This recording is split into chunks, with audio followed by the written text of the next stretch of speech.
गुनहगारों की नारी है दिल्ली के गुनहगारों को गोली मारो सालों को, दिल्ली के गुनहगारों को गोली मारो सालों को।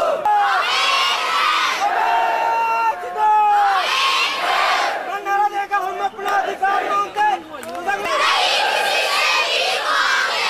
अपना अधिकार मांगते।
करोगे, हम आपके खिलाफ FIR करेंगे।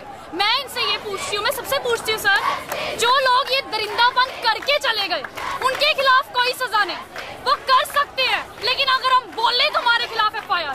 सर ऐसा क्यों? क्या वो हमारे कुछ नहीं लगते? क्या सबके घर पे माएँ नहीं है, बहनें नहीं है, बेटियां नहीं है? क्या सिर्फ एक लड़की के साथ ऐसा हुआ है?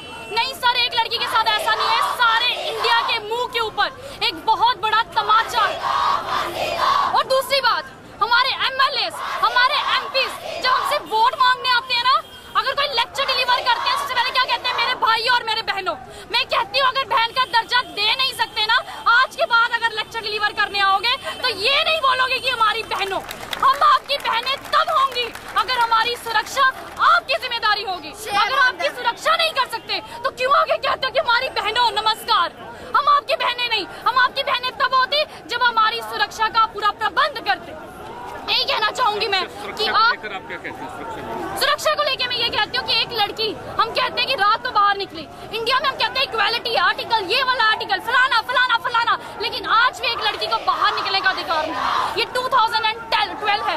डेमोक्रेसी हम कहने के नाम पे, हम इंडिया बहुत बड़ी डेमोक्रेसी है। कैसी डेमोक्रेसी है ये कि एक लड़की बाहर निकलती है तो उसके साथ ऐसा सलूक किया जाता है? और एक ही लड़की क्यों, हर गली पे, हर नुक्कड़ पे हर एक लड़की के साथ ऐसा सलूक होता है। एक लड़की जब जा रही होती है, बहुत सारी लड़कियां मैंने देखी हैं, उसके सिर्फ एक ही नजर उनकी हमेशा एक ही तरफ पे होती है। क्यों? वो किसी की बहन नहीं है, वो किसी की माँ नहीं है। और हम नहीं चाहते कि अगर हम पनिशमेंट मांग रहे हैं उन लोगों के लिए तो हम 4 साल 5 साल 7 साल की सजा नहीं मांग रहे।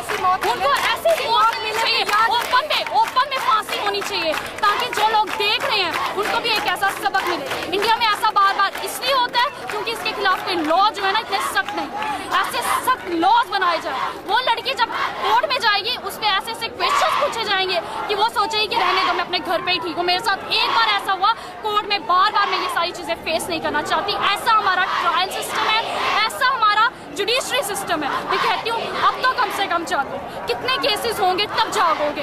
अकॉर्डिंग टू अ सर्वे हर 40 या 45 मिनट्स के अंदर एक लड़की के साथ रेप होता है। मेरे को शर्म नहीं आ रही, मुझे नहीं शर्म आ रही ऐसे वर्ड्स बोलते हैं, क्योंकि मैं एक ऐसी सोसाइटी में रह रही हूँ, वाकई में ऐसा हो रहा है। जब हो रहा है तो मैं बोलने से शर्म क्यों करूँ? जब करने वाले शर्म नहीं करते तो मैं प्रोटेस्ट करते हुए शर्म क्यों करूँ? तो इस कंट्री में हम रहते हैं, काहे की डेमोक्रेसी है, काहे की डेवलपमेंट है। मैं कहती हूँ बाहर में जाए ऐसी डेवलपमेंट, कोई जरूरत नहीं हमारी ऐसी डेवलपमेंट की। आप कोटा सिस्टम, आप लेडीज के लिए रिजर्वेशन मांग रहे हो, मैं कहती हूँ हमें रिजर्वेशन नहीं चाहिए। रिजर्वेशन रहने दो, हमें खुल के जीने का अधिकार दे दो, हमें इज्जत दे दो, वो इज्जत जो हम डिजर्व करते हैं। As a mother, as a sister, as a daughter, मैं बहुत इज्जत डिजर्व करती हूँ। इंडिया की हर एक लेडी, हर दुनिया की हर एक लेडी जो इज्जत डिजर्व करती है, उसे वो इज्जत दे दो। रिजर्वेशन सिस्टम जैसे ऐसे कानून की हमें जरूरत है। और हमारे MLAs, हमारे MPs कहाँ चुपचाप करके बैठे हैं? ये इलेक्शन में वोट मांगने आते हैं, क्या इन्होंने नेशनल असेंबलीज या स्टेट असेंबलीज में ये सवाल उठाया? क्या इन्होंने ऐसे कानून बनाए, ऐसे कानून की बात की? नहीं बात की, इन्होंने ऐसी कोई बात नहीं की। इसी के लिए रिस्पॉन्सिबल है ये सारी हमारी प्रोटेस्ट हो। और अगर आपको FIR करनी, अंदर डालना, जो करना है कर लो, हम नहीं किसी से डरते। Thank you. शर्मा, अखिल भारतीय विद्यार्थी परिषद प्रदेश महामंत्री। बड़ी शर्मनाक घटना हमारे दिल्ली की जो राजधानी है, हमारे देश का जो दिल माना जाता है, उसमें बड़ी शर्मनाक घटना हुई है कि एक लड़की के साथ, एक पैरामेडिकल की छात्रा के साथ एक सामूहिक बलात्कार हुआ है। और दिल्ली की जो पुलिस है, वहाँ पे 3 दिन दिल्ली पुलिस की बैनें लगी थी, लेकिन वो दिल्ली की पुलिस के जो लोग थे, जो कर्मचारी थे, वो अपनी बैनों में बैठ के जख्म मारे थे। और वहाँ पे हमारे देश में माता को, बहन को माता की पदवी दी गई है, लेकिन बड़े शर्म की बात है कि उसी देश में हमारी माता, हमारी बहन और हमारी पत्नियों के साथ ऐसी दुर्घटना घट रही है। बड़ी शर्म की बात है इस राज्य सरकार के लिए, दिल्ली सरकार के लिए, और सेंटर में बैठे जितने भी यूपी की चेयरपर्सन सोनिया गांधी है।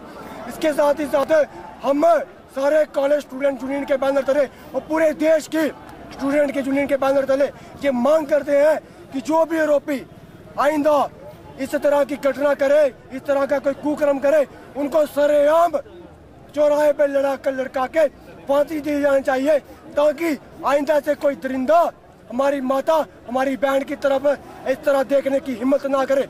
इसके साथ ही साथ हम कठुआ एडमिनिस्ट्रेशन को भी ये चेतावनी देना चाहते हैं कि कठुआ में भी कई ऐसी घटना घट रही है, लेकिन कठुआ प्रशासन चुपचाप बैठा अपने कुर्सी में बैठ के सारी घटना देख रहा है। पिछले दिनों बरवाला सेक्रेटरी में ऐसा घटना हुई, डिग्री कॉलेज के बाहर कई बार ऐसी घटनाएं होती है, लड़कियां छेड़ जाती है। वुमेन विमेन कॉलेज के बारे ऐसी छेड़खानी होती है, गर्ल हाई सेकेंडरी के बारे ऐसी छेड़खानी होती है, लेकिन जो हमारा प्रशासन तब तक चुप नहीं बैठता जब तक चुप बैठे रहता है, जब तक छात्र अपने हक के लिए हाईवे जाम ना करे। आज हमारा हाईवे जाम करने का यही मकसद था कि जो बहरे जिनके कान बहरे हो चुके हैं लीडरों के, उनके कान के पर्दे पड़ जाए कि छात्र जब अपनी मांग को लेकर उठता है तो सारा समाज छात्र के पीछे चलता है।